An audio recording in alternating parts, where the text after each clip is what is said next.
የፋኖ ምኒልክ እዝ በመርሳና በወረባቦ የአገዛዙን ስርዓት ጦር በማሽመድመድ አንጸባራቂ ድል ተቀዳጀ። ይህ በእንዲህ እንዳለ እያንዳንዱ ወታደራዊ ድል የድርጅቱን ተሰሚነትና ቅቡልነት ከፍ ያደረገና አንድ ጠላት በተሸኘ ቁጥር አንድ የፖለቲካ ዓላማ እያሳካን ነው ሲል አርበኛው ተናገረ።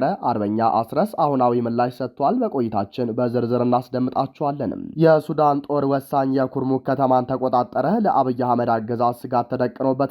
ጉዳዩን በዝርዝር ይዘነዋል። ዩክሬን ለሩሲያ ጦርነት የተሰለፉ 34 ኢትዮጵያውያንን ስም ዝርዝር ይፋ ማድረጓ ውስብስብ ጉዳዮችን አስነሳ።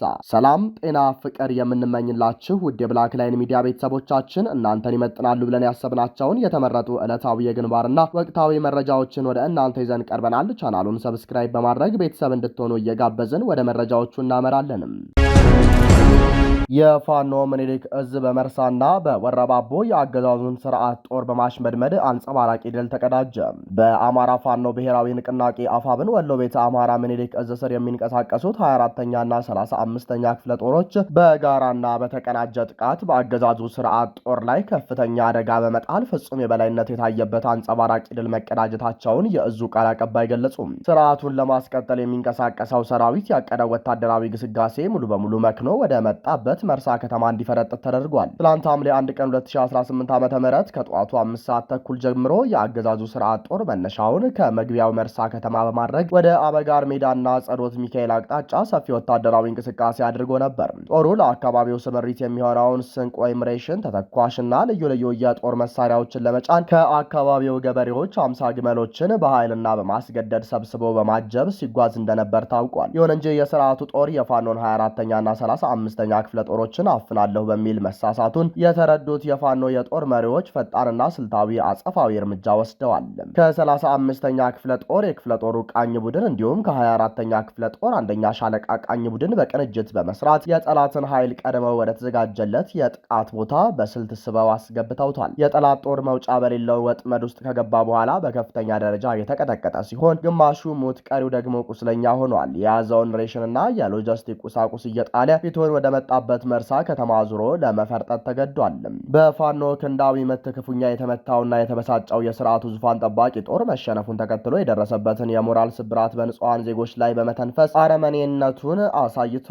ጦሩ በከፍተኛ መደናገጥ ወደ መርሳ ከተማ ሲፈረጥጥም መንገድ ላይ ያገኘውን ሰለሞን ደስዬ የተባለ የአእምሮ በሽተኛ ያለምንም ምክንያት ነጻ እርምጃ በመውሰድ በግፍ ገድሎት አልፏል። ይህ ድርጊት የስርዓቱን ተዋጊ ጦር የሞራል መውደቅና የመጨረሻ የውድቀት ደረጃ በግልጽ ያሳየ መሆኑ ተገልጿል። በተመሳሳይ በደቡብ ወሎ ዞን ወረባቦ ወረዳ ኤጀርሳ ቀበሌ ሌላ አውደ ውጊያ ተካሂዷል። በአካባቢው በአህመድ እሪስ የምትመራውና የአገዛዙ አካል ተቀጥላ የሆነችው የአባት አርበኞች ስብስብ የተባለውን ቡድን ለማገዝ የብአዴን ምንጣፍ ጎታች ሚሊሻና የአድማ ብተና ኃይል ወደ ኤጀርሳ እንቅስቃሴ አድርጎ ነበር። ይሁን እንጂ አካባቢውን በንቃት ይጠብቅ የነበረው የፋኖ ኃይል በወሰደው ፈጣን የማጥቃት እርምጃ ይኸው የሚሊሻና የአድማ ብተና ስብስብ ክፉኛ ተመቷል።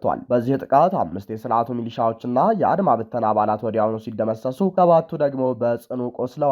የጥቃቱ ሰለባ የሆነው ይህ ስብስብ እቅዱ ሙሉ በሙሉ መክኖበት የሞተውንና የቆሰለውን ይዞ ወደ መጣበት ቢስቲማ ከተማ እንዲያፈገፍግ መደረጉን የአፋብን ወሎ ቤተ አማራ ምኒልክ እዝ የ35ኛ ክፍለ ጦር ቃል አቀባይ ፋኖ ደምሌ መኮንን በላኩት መረጃ አረጋግጠዋል።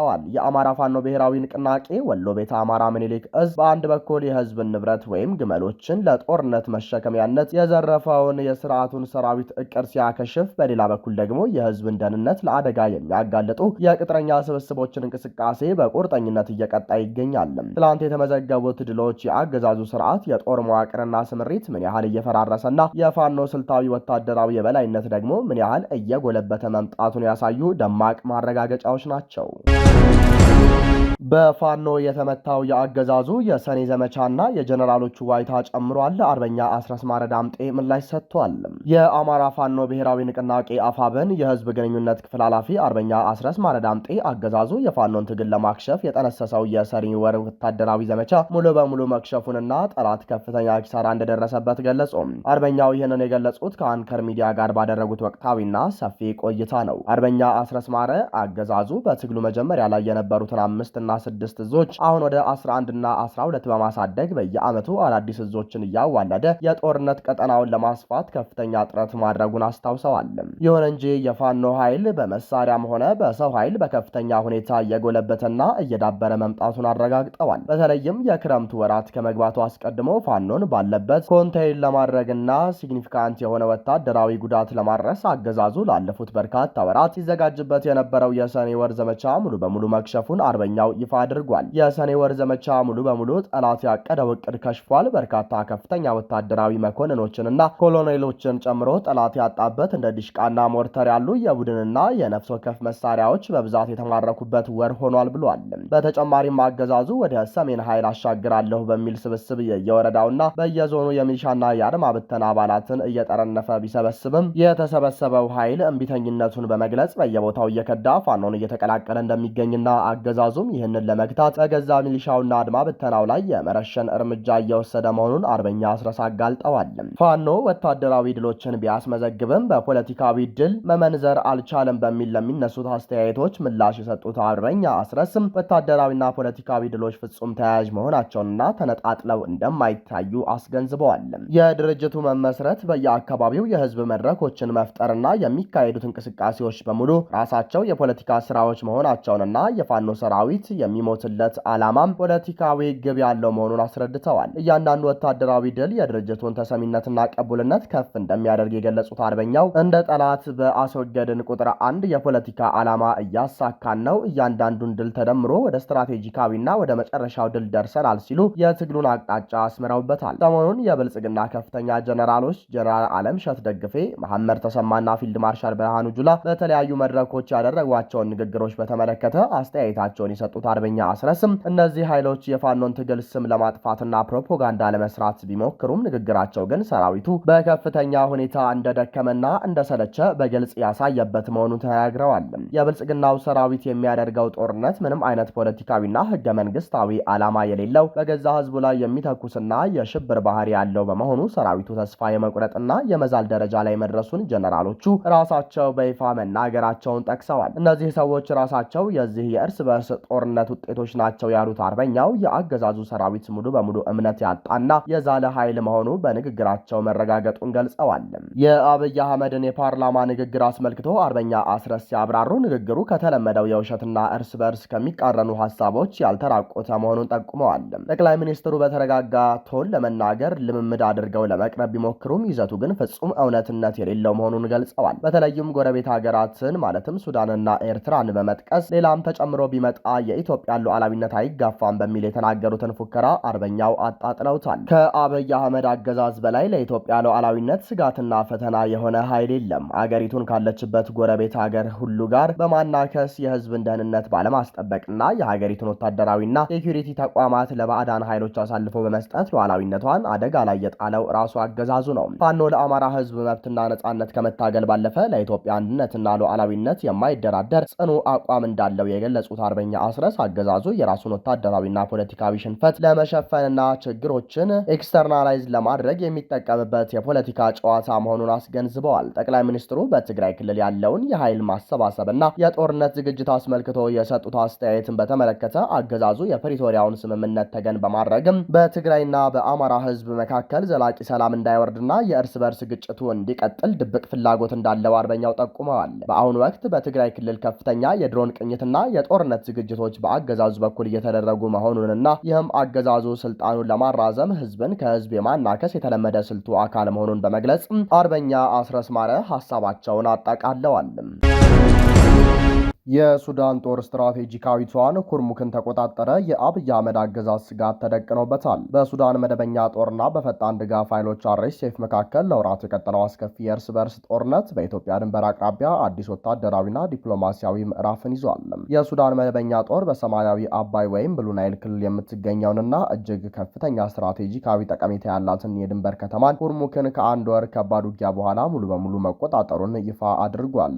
ይህ የካርቱም ድል በአብይ አህመድ ለሚመራው የኢትዮጵያው አገዛዝ ስርዓት ከፍተኛ የፖለቲካ የወታደራዊና የደህንነት ስጋት የደቀነ ሲሆን ብልጽግና በሱዳን ቀውስ ውስጥ የጦር ድጋፍ በማድረግና ቀጠናዊ ውጥረትን በማባባስ የነበረው የሴራ ሚና አሁን ይፋዊ ስጋትን ደቅኖበታል። የኩርሙክ ከተማ መያዝ ለሱዳን ጦር ትልቅ ስኬት ሲሆን ለአብይ አህመድ የብልጽግናው አገዛዝ ግን የወታደራዊና ዲፕሎማሲያዊ ስሌት ሽንፈት ተደርጎ እየታየ ነው። ከተማዋ ባለፈው መጋቢት ወር በአርኤስኤፍ እና በአብደል አዚዝ አልሂሎ በሚመራው የሱዳን ህዝብ ነጻነት ንቅናቄ ሰሜን ጥምረት እጅ መውደቋ ይታወሳል። የጦሩ የአልናባ አልያቂን ግብረ ኃይል አዛዥ የሆኑት ብርጋዴር ጀነራል አባዲ አልታሂር እንደገለጹት የሱዳን ጦር ባካሄደው ሰፊ ዘመቻ በአመፀኛው ጥምረት ላይ ከፍተኛ የሰውና የቁሳቁስ ኪሳራ በማድረስ የድንበር መስመሩን መልሶ አጥብቋል። ይህ ክስተት ለአብይ አህመድ ስጋት የሆነውም የሱዳን መንግስት ቀደም ሲል ባወጣው መግለጫ የብልጽግናው አገዛዝ ከባህር ዳር አውሮፕላን ማረፊያ የተነሱ ድሮኖችን በሱዳን መደበኛ ጦር ላይ ጥቃት እንዲሰነዝሩ መፍቀዱንና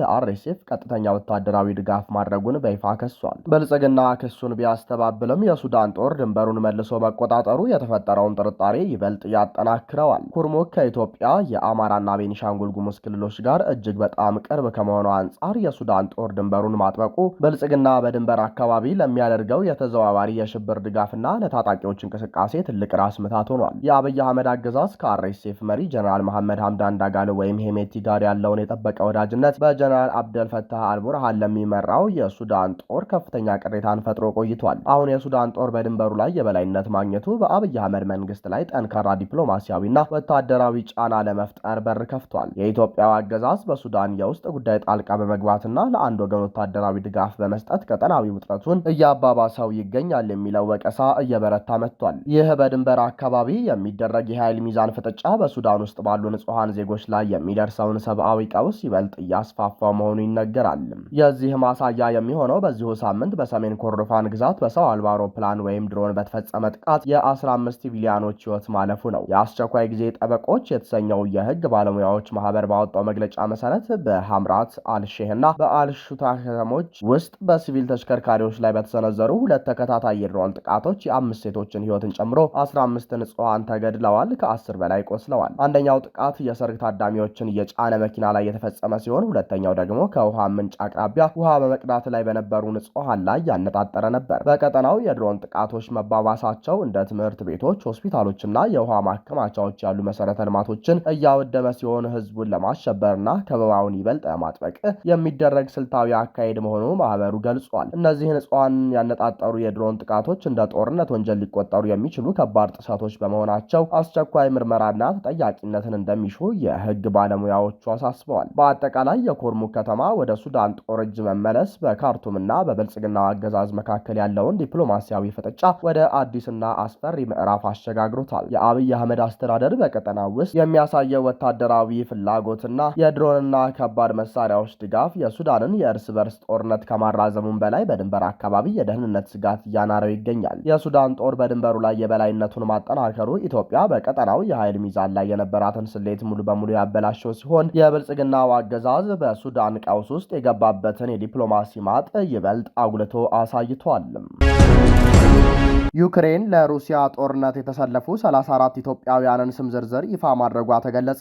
የዩክሬን ወታደራዊ የስለላ ተቋም በሩሲያ በኩል ተሰልፈው በዩክሬን ላይ እየተዋጉ ነው ያላቸውን የ34 ኢትዮጵያውያንን ስም ዝርዝር ይፋ አደረገ። በዩክሬን መንግስት የስለላ ተቋም ስር የሚንቀሳቀሰውና በተለይም እጃቸውን መስጠት ለሚፈልጉ የሩሲያ ወታደሮች ድጋፍ የሚያደርገው I want to live የተሰኘው ፕሮጀክት ይህንን መረጃ ይፋ ያደረገው የሩሲያ ውጭ ጉዳይ ሚኒስትር ሰርጌይ ላቭሮቭ አዲስ አበባ መግባታቸውን ተከትሎ ነው። እንደ ፕሮጀክቱ መግለጫ ከሆነ ስማቸው ይፋ የተደረገው ኢትዮጵያውያን በቀጥታ ከሩሲያ መደበኛ ጦር ጋር ሳይሆን በህገ ወጥ የሰዎች አዘዋዋሪዎች አማካኝነት በተለያየ ጊዜ ኮንትራት የፈረሙ ናቸው። የኮንትራቱ ላይ የተፈጸመባቸው ቀናት ዲሴምበር 24 ቀን 2024 ዓመተ ምህረት 8 ኢትዮጵያውያን፣ ሴፕቴምበር 1 ቀን 2025 ዓመተ ምህረት 10 ኢትዮጵያውያን፣ ኦክቶበር 30 ቀን 2025 9 ኢትዮጵያውያን፣ የቀሩት ደግሞ በተለያዩ ሌሎች ቀናት ኮንትራት መፈረማቸው ተጠቅሷል። ከእነዚህ 34 ስማቸው ይፋ ከተደረጉት ኢትዮጵያውያን መካከል ቢያንስ ሶስቱ መሞታቸውን የዩክሬን የስለላ ተቋም ምንጮች አረጋግጠዋል። የሩሲያ ውጭ ጉዳይ ሚኒስትር ሰርጌይ ላቭሮቭ የአፍሪካ ጉብኝታቸው አካል አድርገው አዲስ አበባ የገቡት ሩሲያ የአፍሪካ ዜጎችን በዩክሬን ጦርነት ላይ እያሰለፈች መሆኑን ተከትሎ ዓለም አቀፍ ተቃውሞ በበረታበት ወቅት መሆኑ ተመልክቷል። ፕሮጀክቱ ሚኒስትሩ አዲስ አበባ መግባታቸውን ምክንያት በማድረግ የኢትዮጵያውያኑን ስም ይፋ ማድረጉን ገልጾ ሩሲያ አፍሪካውያንን ለራሷ የጦርነት ፍላጎት ማገዶ እያደረገች መሆኑን በጥብቅ ኮንኗል። የሩሲያ ውጭ ጉዳይ ሚኒስትር ሰርጌይ ላቭሮቭ ወደ ኢትዮጵያ የገቡት በአፍሪካ የሚያደርጉት ጉብኝት አንዱ አካል አድርገው ነው። ይህ ጉብኝታቸው ደግሞ ሩሲያ በዩክሬን ላይ በምታደርገው ጦርነት የአፍሪካ ዜጎችን ማሰለፏ ከፍተኛ ተቃውሞ መቀስቀሱን ተከትሎ ነው። ይህ አሳዛኝ መረጃ ይፋ መሆኑን ተከትሎ በርካታ ታዛቢዎች እንደሚሉት በሀገሪቱ በአሁኑ ወቅት ያለው የጠቅላይ ሚኒስትር አብይ አህመድ መንግስት ጨካኝ አገዛዝ የኢኮኖሚ ውድቀትና የሰላም እጥረት ዜጎች በገዛ ሀገራቸው መኖር እንዲከብዳቸው አድርጓል። በዚህም ሳቢያ በርካታ ወጣቶች የተሻለ ህይወት ፍለጋ በህገወጥ አዘዋዋሪዎች ተታለው ለከፍተኛ አደጋ እየተዳረጉ ይገኛሉ። ኢትዮጵያውያኑ ወጣቶች የራሳቸው ባልሆነና በማያውቁት ተሻጋሪ ሀገራት ጦርነት ውስጥ ገብተው የህይወት መስዋዕትነት መክፈላቸው በሀገሪቱ ውስጥ ያለው ፖለቲካዊና ማህበራዊ ቀውስ ዜጎችን ምን ያህል ለከፋ ተጋላጭነት እየዳረጋቸው መሆኑን የሚያሳይ ማሳያ ነው ተብሏል። ክቡራንና ክቡራት አድማጭ ተመልካቾቻችን ለሰዓቱ የነበረን የዜናና የመረጃ ስርጭታችን ይህንን ይመስል ነበር። ቻናሉን ሰብስክራይብ በማድረግ ቤተሰብ እንድትሆኑ ጋበዝን። ጤና ይስጥልንም።